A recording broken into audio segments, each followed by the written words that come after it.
Hello guys, welcome back.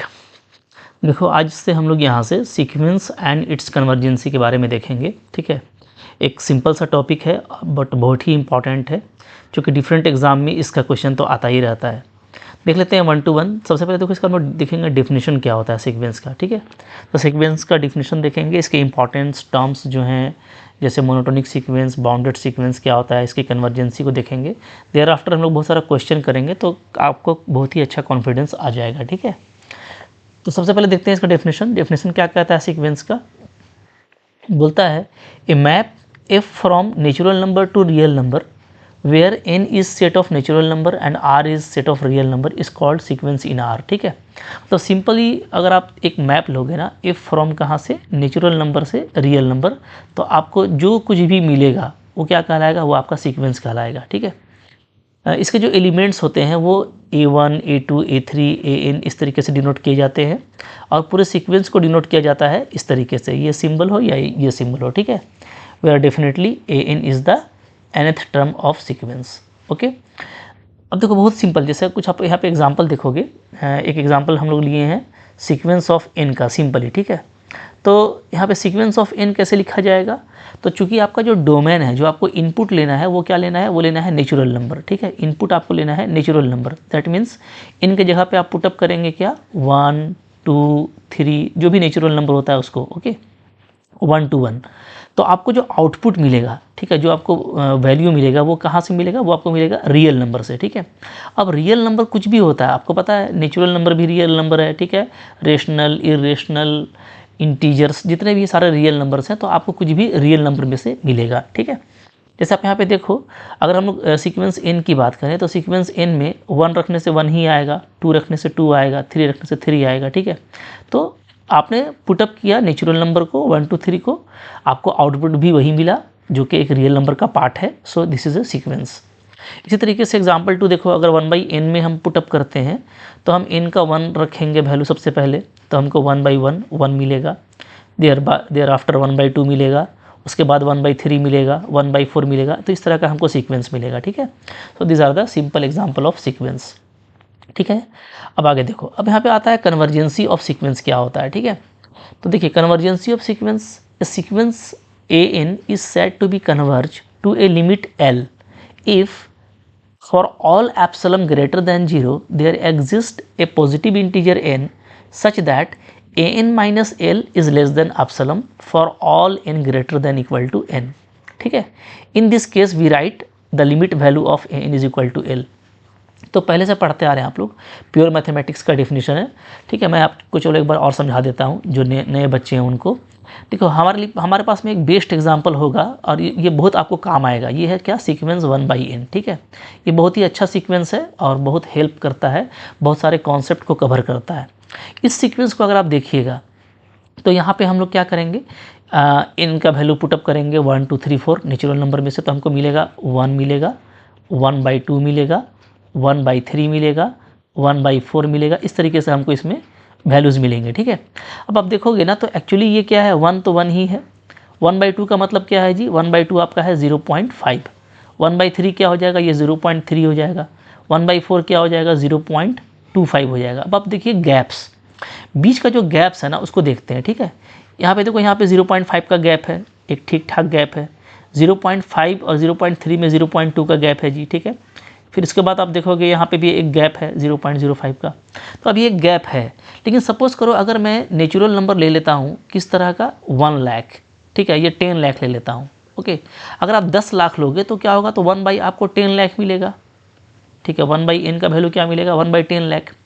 तो मेरे को एक स्टेज चाहिए। ठीक है, इसका मतलब क्या होता है, for all n greater than equal to n, that means after a stage all the values are nearly equal to L। इसका यही मतलब होता है कि an और L के बीच का जो गैप है वो बहुत कम हो जाएगा, एप्सिलॉन बहुत ही छोटा गैप रह जाएगा, मतलब सारे L के बिल्कुल आसपास होंगे। ठीक है, तो 1/10 लाख का वैल्यू क्या होगा, सोचो आप, आप बोलोगे तो सर आप बोलोगे कि this is nearly equal to zero, आप बोलोगे कि ये जीरो के बिल्कुल करीब है, ठीक है। इसके बाद जो भी वैल्यू आप लेते जाएंगे, ठीक है, 1/10 लाख ले लीजिए, 100 लाख ले लीजिए, 1/1 करोड़ ले लीजिए, तो ये सब जितना जो भी आपको वैल्यू मिलेगा वो सारा क्या हो जाएगा, और very closely to equal to zero होगा, सब जीरो के बिल्कुल क्लोज होता जाएगा, ठीक है। जीरो नहीं होगा, अप्रोचिंग वैल्यू है, जीरो के करीब होता जाएगा, मतलब कि एक सर्टेन स्टेज के बाद, वो स्टेज आपका क्या हो सकता है, नेचुरल नंबर का 1 2 3 4 5 आगे बढ़ते गए, आप 10 लाख तक पहुंच गए, ठीक है। तो 10 लाख के बाद या 1 करोड़ के बाद आपको ऐसे वैल्यूज़ मिलने लगेंगे जो बिल्कुल नियरली इक्वल टू जीरो होंगे। उसको हम लोग जीरो बोलना पसंद करेंगे, निकालना पसंद नहीं करेंगे, ठीक है। मतलब बिल्कुल वो जीरो के करीब हो जाएगा। So we say it is convergent to zero. हम लोग क्या बोलेंगे कि ये जो सीक्वेंस है ये मेरा कन्वर्जेंट टू जीरो है, कन्वर्जेंट टू जीरो, ठीक है, टू जीरो। कौन सा सीक्वेंस, ये 1/n का सीक्वेंस कन्वर्जेंट टू जीरो है, ये जीरो पे कन्वर्ज हो रहा है, ठीक है। अच्छा, और यहाँ पे ये इसलिए हुआ कि आप जब इसका लिमिट निकालोगे, limit n tends to infinity 1/n, तो ये क्या आता है, ये आपका जीरो आता है, actually it approaches to zero, ठीक है। तो इसलिए इसको ऐसे भी लिखा जाता है कि limit n tending to infinity an is equal to l। तो सिंपल सी बात है, ठीक है। मतलब कन्वर्जेंट होना सीक्वेंस का क्या मतलब होता है, ज्योमेट्रिकल मीनिंग यही होता है कि आफ्टर ए स्टेज वो क्या होगा, वो अपने लिमिट वैल्यू के बिल्कुल क्लोज होने लगेगा, ठीक है। तो हम लोग उसको उसके कन्वर्जेंट बोलेंगे। ये लिमिट एल आपका क्या होना चाहिए, फाइनाइट होना चाहिए। यहाँ पे ये देख लो कंडीशन, ठीक है, कि लिमिट अगर आपका फाइनाइट रहता है तो उस केस में हम लोग उसको कन्वर्जेंट बोलेंगे। अगर वो इन्फिनिटी प्लस में आता है या माइनस में आता है तो उस केस में कन्वर्जेंट नहीं होगा, बल्कि क्या कहलाएगा, डाइवर्जेंट कहलाएगा, ठीक है। ओके, कुछ ऐसे भी सीक्वेंस होते हैं जो ना ही कन्वर्जेंट होते हैं ना ही डाइवर्जेंट होते हैं, तो ऐसे सीक्वेंस को हम लोग बोलते हैं ऑक्सीलेटरी सीक्वेंस, ठीक है। ये सपोज कीजिए, मान लीजिए मेरे पास में एक सीक्वेंस है an इस तरह का, कि जिसमें इस तरह का वैल्यू है -1 +1 -1 +1 -1 +1, ठीक है। मतलब इसमें कोई और वैल्यू नहीं है, सिर्फ -1 और +1 है। तो ऐसा सीक्वेंस क्या है जी, दो वैल्यू के बीच में दो वैल्यू के बीच में ऑक्सीलेट कर रहा है, +1 और -1 के बीच में, ठीक है। तो ये ना ही कन्वर्जेंट कहलाएगा ना ही डाइवर्जेंट कहलाएगा। बात समझ में आ रही है। अच्छा, कुछ यहाँ पे देख लो एग्जांपल, वही एग्जांपल का बात किया गया, जैसे limit n tending to infinity 1/n zero होता है, जो एक फाइनाइट वैल्यू है, ठीक है। तो बाय द रिजल्ट क्या हो जाएगा, सिंपली जो इसका सीक्वेंस है वो कन्वर्जेंट होगा। इसी तरीके से we say sequence 1 + 1/n is converges to 1 because जब आप इसका लिमिट निकालोगे तो लिमिट वैल्यू क्या आ जाएगा, इसका 1 प्लस ये पूरा जीरो हो जाएगा, so it is 1 which is again a finite value, so we say it is converges to 1, ठीक है। तो आसान सी चीज़ें हैं बिल्कुल, बस जस्ट रिकॉल कर लीजिए। कुछ प्रॉपर्टीज़ है, वही लिमिट वाला प्रॉपर्टी है, a sequence A n can not converges to more than 1 limit, ठीक है।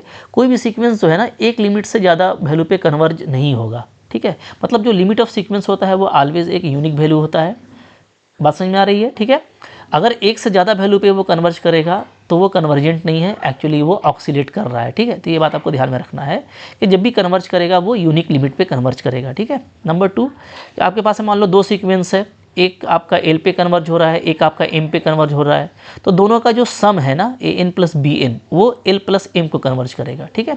और दोनों का जो डिफरेंस है A N minus B N, वो दोनों के डिफरेंस को कन्वर्ज करेगा। जो लिमिट में प्रॉपर्टी था वही प्रॉपर्टी बस यहाँ पे आपको लगाना है, ठीक है। इसी तरीके से जो मल्टीप्लिकेशन है ए एन और बी एन का, तो ए एन एल पे कन्वर्ज कर रहा है, बी एन एम पे कर रहा है, तो इसका जो मल्टीप्लिकेशन है ये एल इंटू एम पे कन्वर्ज करेगा, ठीक है। ओके, इसी तरीके से जो इसका डिवीजन है A N by B N, तो ये आपका एल बाई एम पे कन्वर्ज करेगा। ये सब आपको देख लेना है, बिल्कुल ही आसान सा स्मूथ प्रॉपर्टी है, ठीक है। आगे आइए, नेक्स्ट यहाँ पर टॉपिक हम लोगों का आ रहा है बाउंडेड सीक्वेंस, ठीक है। तो भाई बाउंडेड सीक्वेंस क्या होता है, तो जैसा नाम है ना, बाउंडेड होना चाहिए, ठीक है। पहले इसमें दो बातें होंगी, पहले हम लोग देख लेते हैं बाउंडेड एबव क्या होता है, ठीक है। सो बाउंडेड एबव सीक्वेंस क्या होता है, a sequence A n is said to be bounded above if there exists a real number k such that an is less than equal to k for all n belongs to natural number।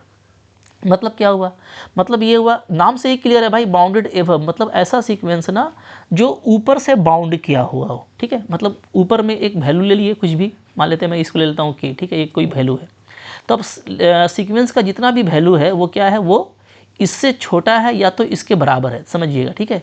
इससे छोटा है या तो इसके बराबर, तो यहाँ पे बराबर हो गया के, अब बाकी जितना वैल्यू है वो इससे छोटा है, तो या तो उसके छोटा या तो उसके बराबर। तो ये ऊपर से बाउंड किया हुआ है, हम इसको ऐसे बोलेंगे कि ऊपर से बाउंड किया हुआ है, ठीक है, के, एक वैल्यू है के जिससे सारा वैल्यू क्या है, छोटा है, तो ये अपर बाउंड कहलाएगा। के को बोलेंगे अपर बाउंड, और इस सीक्वेंस को हम लोग क्या बोलेंगे, इस सीक्वेंस को हम लोग बोलेंगे बाउंडेड एबव।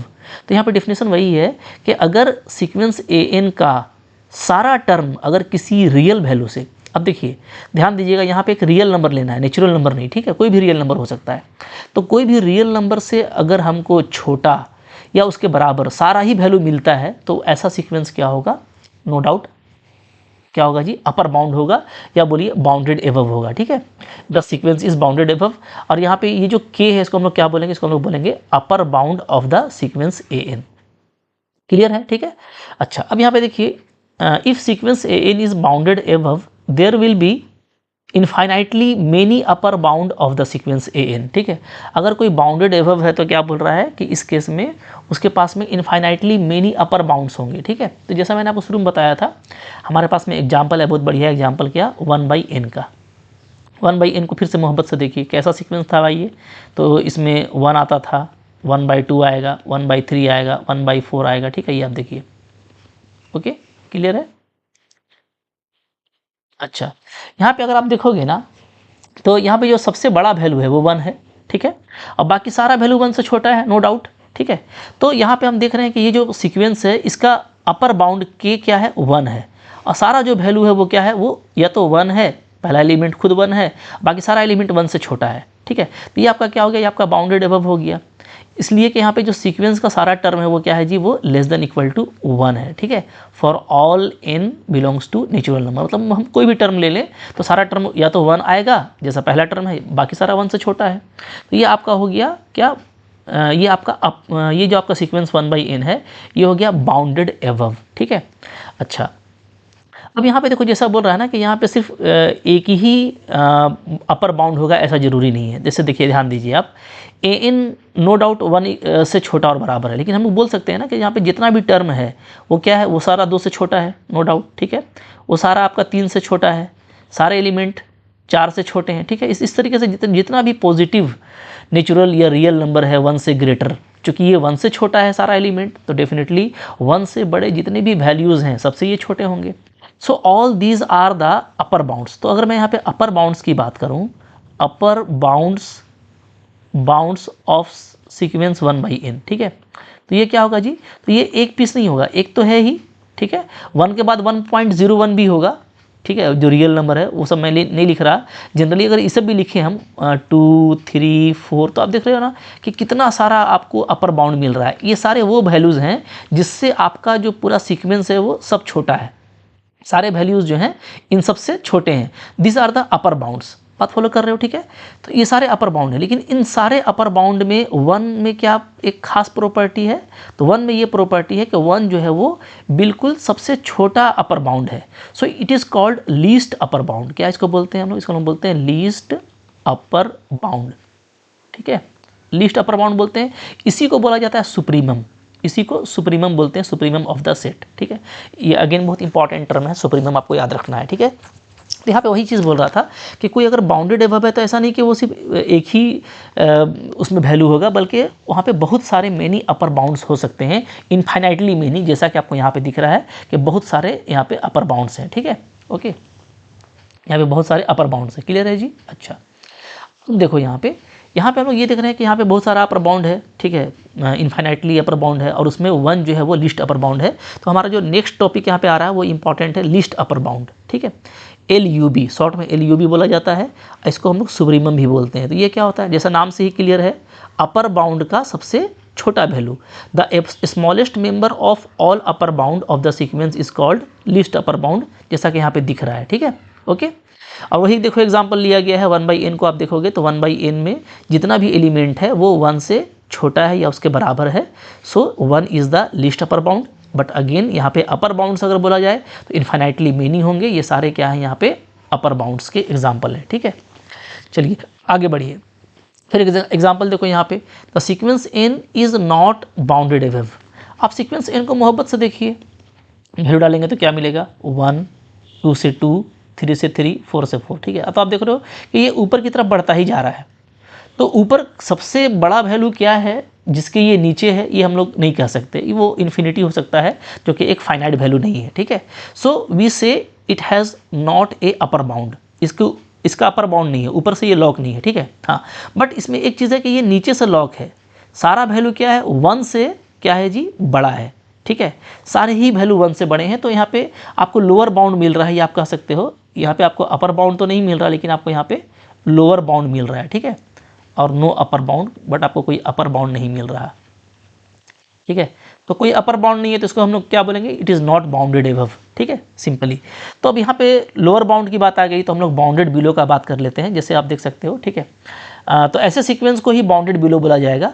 ये क्या हो गया, ये आपका नो अपर बाउंड हुआ, तो ये आपका नॉट बाउंडेड एबव कहलाएगा, sequence is not bounded above, ठीक है, इसको ऐसे लिखा जाएगा। लेकिन यहाँ पे लोअर बाउंड दिख रहा है हमको कि सारे ही एलिमेंट एक एलिमेंट 1 से क्या है बड़े हैं, ठीक है, या तो बराबर है उसके, तो यहाँ पे हमको लोअर बाउंड मिल रहा है। सो वी से कि ये नीचे से लॉक है, तो इसको हम लोग क्या बोलेंगे, sequence is bounded below, bounded below, ठीक है। तो दो तरह का सीक्वेंस हो गया, बाउंडेड एबव और बाउंडेड बिलो।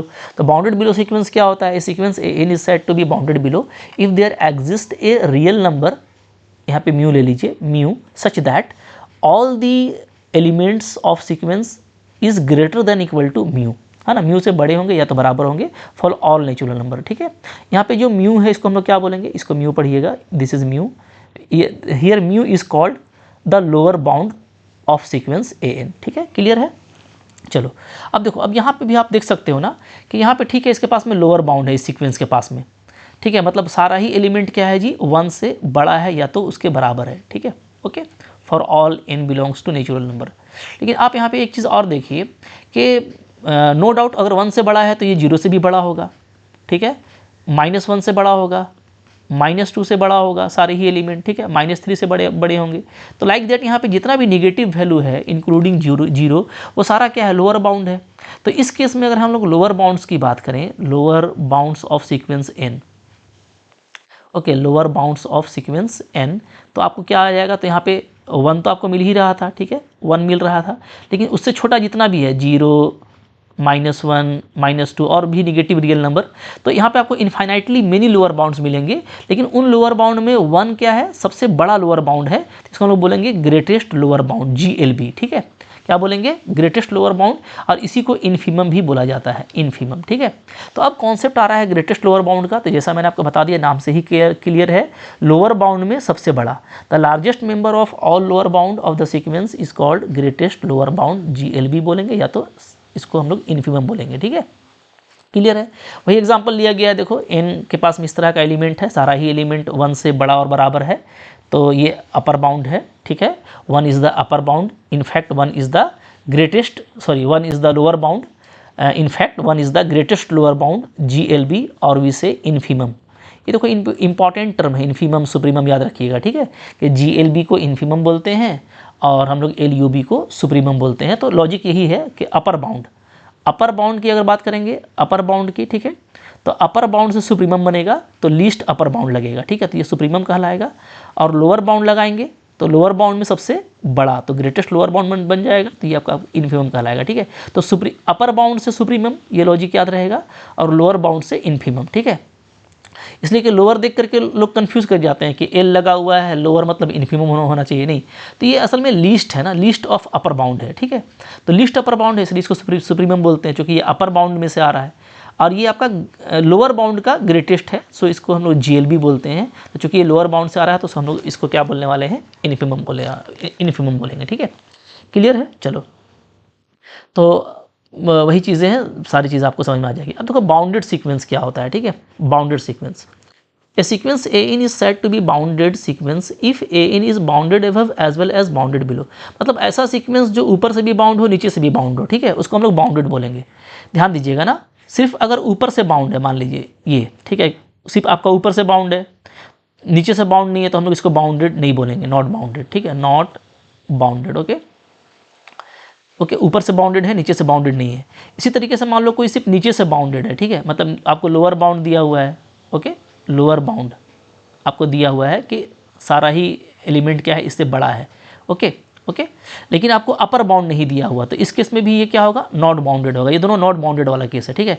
बाउंडेड का मतलब क्या होगा कि दोनों चीज़ दिया हुआ हो, ठीक है, कि ऊपर से भी लॉक है, नीचे से भी लॉक है, मतलब आपको अपर बाउंड भी गिवन है, ठीक है, और आपको लोअर बाउंड भी गिवन है, तब वो बाउंडेड होगा। जैसे यहाँ पे आप देख सकते हो, there exist real number k1 k2 such that all the elements are in between k1 and k2, ठीक है। इस केस में हम लोग क्या बोलेंगे, इसको बाउंडेड बोलेंगे। सिंपली अगर आप बोलना चाहोगे तो आप इसको एब्सोल्यूट वैल्यू में भी बोल सकते हो।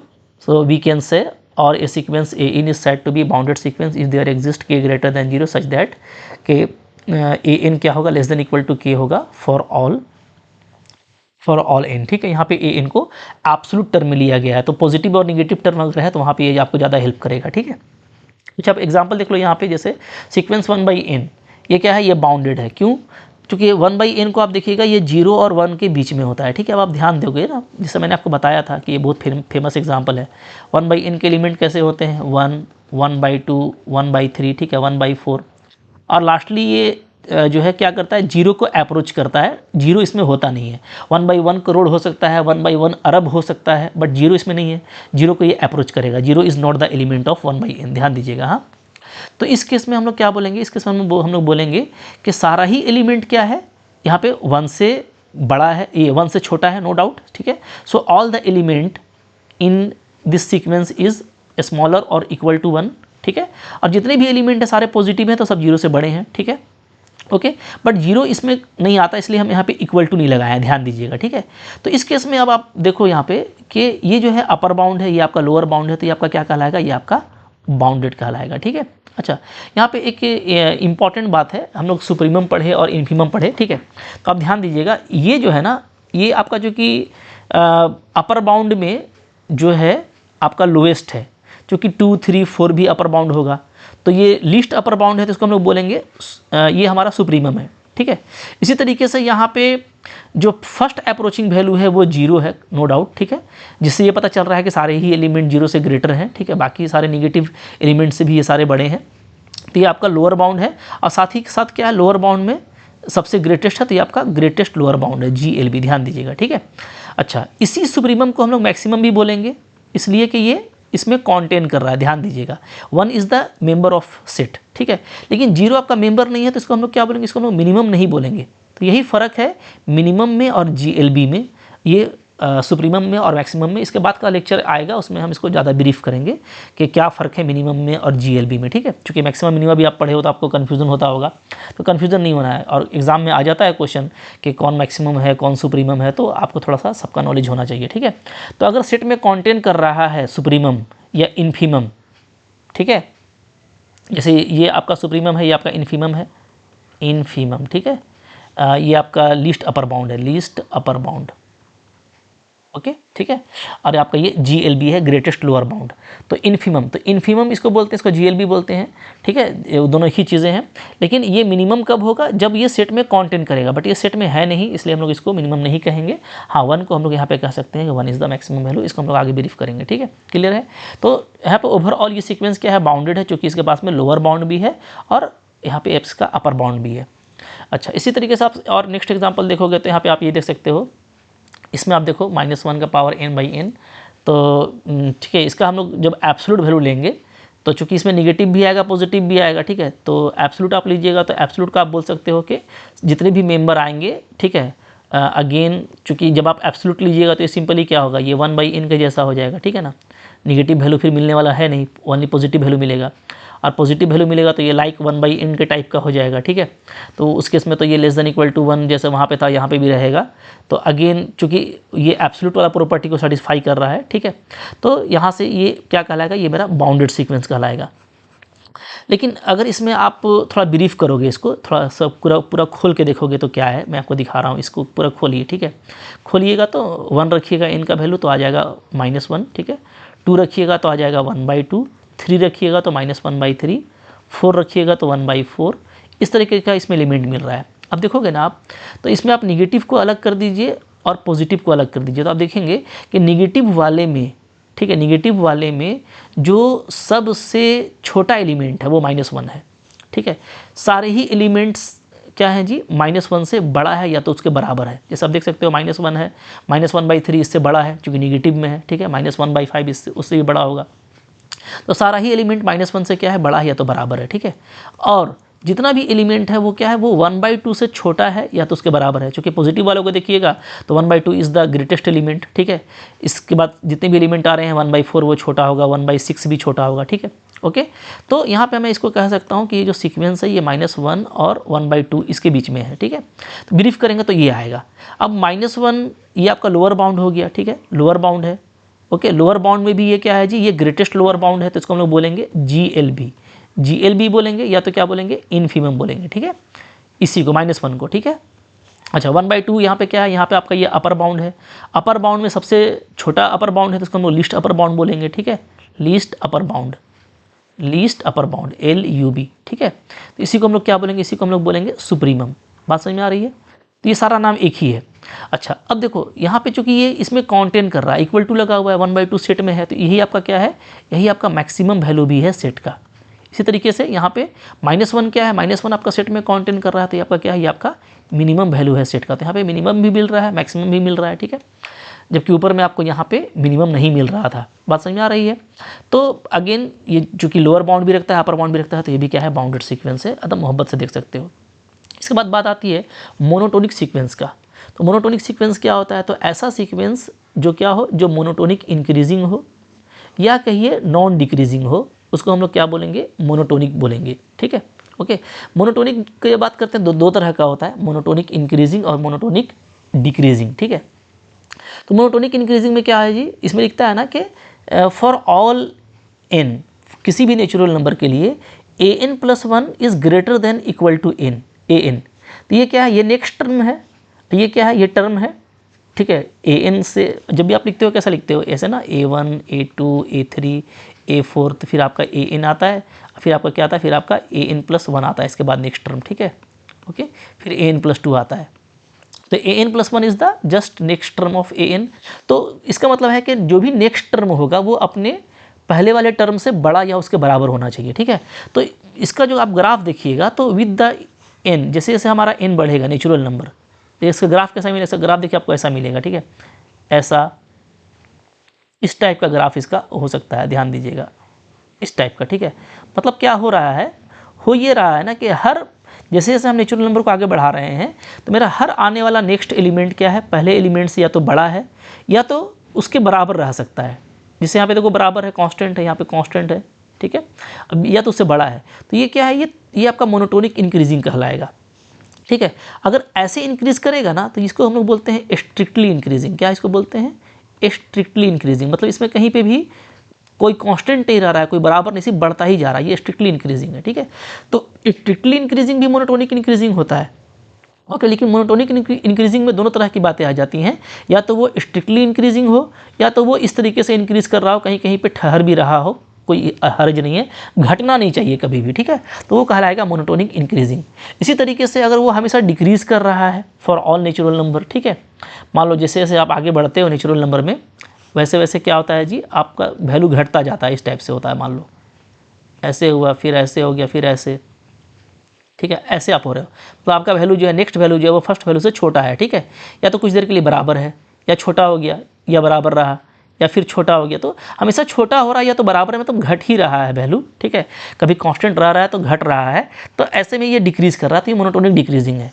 और जो स्ट्रिक्टली डिक्रीजिंग होता है तो वो क्या होता है, स्ट्रेट लाइन की जैसा होता है, ठीक है, या इस तरह का कोई ग्राफ होगा, या इस तरह का कोई ग्राफ होगा जो स्ट्रिक्टली डिक्रीज करेगा, या इस तरह का ग्राफ होगा जो स्ट्रिक्टली डिक्रीज करेगा, ठीक है। तो जो भी डिक्रीज करने वाला ग्राफ है स्ट्रिक्टली डिक्रीजिंग वाला, तो ये भी क्या होता है, ये भी पार्ट होता है मोनोटोनिक डिक्रीजिंग का, ओके। लेकिन मोनोटोनिक क्या है, एक बड़ा डिफिनेशन है, तो उसमें दोनों चीज़ें आ जाती हैं, स्ट्रिक्टली का पार्ट हो या तो इस तरीके से हो। तो हम लोग मोनोटोनिक डिक्रीजिंग को भी हम लोग ऐसे लिखते हैं कि अगर हर नेक्स्ट टर्म क्या है, पहले टर्म से छोटा है या तो उसके बराबर है, ठीक है, फॉर ऑल इन, तो वो क्या है, मोनोटोनिक डिक्रीजिंग है, ठीक है जी। तो स्ट्रिक्टली को अगर अलग करना है तो आपको डेफिनेशन को देखना पड़ेगा, ग्रेटर देन इक्वल टू लगा रहेगा तो वो monotonic increasing, simply non decreasing होगा। ये तो आपका सॉरी ये आपका मोनोटोनिक डिक्रीजिंग है, यानी नॉन इंक्रीजिंग है, ठीक है। तो मोनोटोनिक डिक्रीजिंग को ही नॉन इंक्रीजिंग कहा जाता है, नया चीज़ नहीं है, ठीक है ना, जो डिक्रीजिंग है वो आपका नॉन इंक्रीजिंग है। इसी तरीके से यहाँ पे आपका जो मोनोटोनिक इंक्रीजिंग है वो क्या है, नॉन डिक्रीजिंग है। तो अब ध्यान ये देना है कि अगर ग्रेटर देन इक्वल टू लगा हुआ है, ग्रेटर देन इक्वल टू, ठीक है, तो ये मोनोटोनिक इंक्रीजिंग है, सिंपली इंक्रीजिंग है, सिंपली नॉन डिक्रीजिंग है, ठीक है। अगर आपको स्ट्रिक्टली देखना है तो स्ट्रिक्टली आपको उसमें आपका इक्वल टू कहीं पे नहीं आएगा, ध्यान देना है, ठीक है। इसी तरीके से डिक्रीजिंग वाले केस में all the elements, next elements are less than smaller और इक्वल टू प्रीवियस एलिमेंट, ठीक है।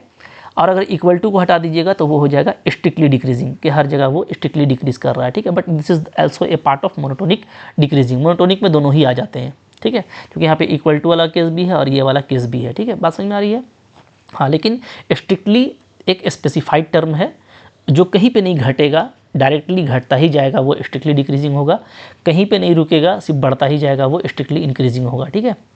अच्छा, मैं यहाँ पे देखो कुछ एग्जांपल है, जैसे देख सकते हो क्या है, जैसे मोनोटोनिक सीक्वेंस, ओके।